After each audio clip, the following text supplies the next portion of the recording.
Time now for Utah's most accurate forecast with Alana Brophy. Weather rates certified 11 years in a row.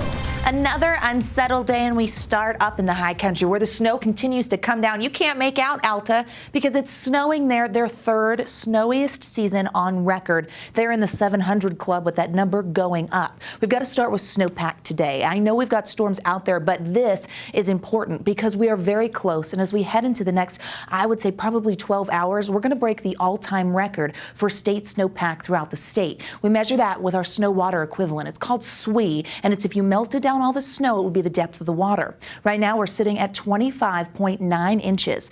The highest that number has ever been recorded is 26 inches, and that was back in 1983. Now, Utahns, I know you're with me here. That was the big flood year on State Street. We saw the river. Well, these numbers and these percents could break that all-time record as we go through tomorrow morning. Not a surprise when you look at our average snowfall and where we currently stand. We typically average 500 inches at Brighton, but they're at 734. Alta now sitting at 718.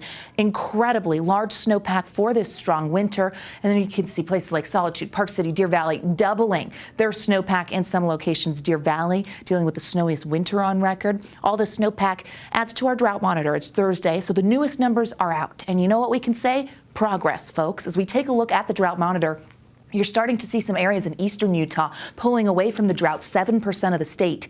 Now not dealing with drought conditions. Let's keep that momentum going. 93% of Utah in the dry category. But as you go up the scale here, you look towards the extreme drought, only 1% of the state holding on to that. Severe drought now down to 33%.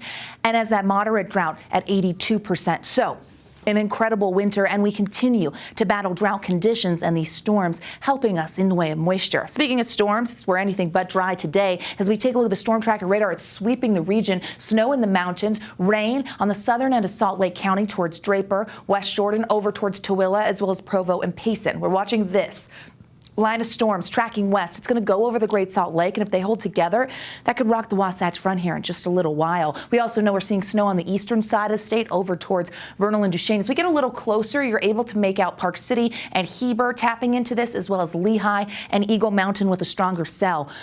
And the last hour. Here's a look at the storm tracker radar in southern Utah, where we've got snow in the southern mountains right now at 4:15 over towards Beaver. We've got a system that's going to cross I-15, and that's going to be a little bit of an issue. And then down towards Cedar City, Washington and Iron counties continuing with an abundance of moisture in great shape when it comes to their snowpack. It's another soggy day with these showers that are really driven by daytime heating. Live view from our Cedar City airport camera where we've got wet pavement, some towering cumulus there, and temperatures in the low 40s. Futurecast walks us through what to expect because another storm is coming through tonight and for our Friday, and this is going to be an unseasonably cold one, folks. Futurecast shows us how we have the showers start to dwindle, but then here we are just after midnight when we get our winter alerts going into effect. Snow shows up in Cache Valley. We get moisture over the lake, and it's going to sweep on through. 7 a.m. Friday morning commute.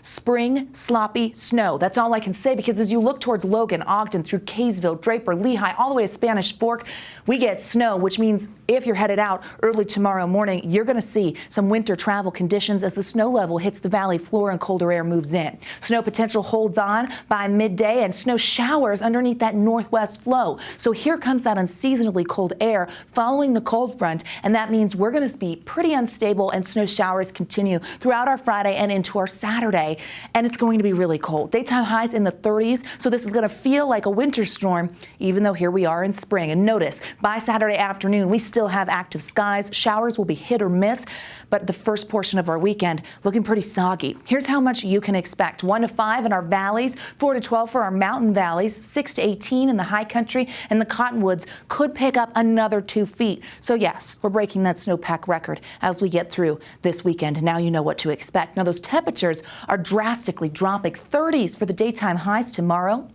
30s in Vernal, Delta, Cedar City, only the 50s in St. George. Throughout the state, way below average. Here's a check on the next 7 in Washington County, where we have a chance of rain for our Friday, and then we dry things out. But look at next week.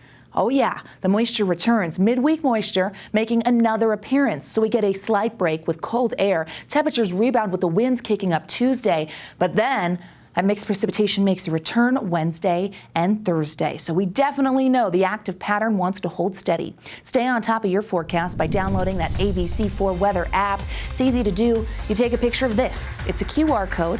It takes you right to the App Store. If you grab your camera and take that photo, you can download the app for free, and then you have Utah's most accurate forecast wherever you go.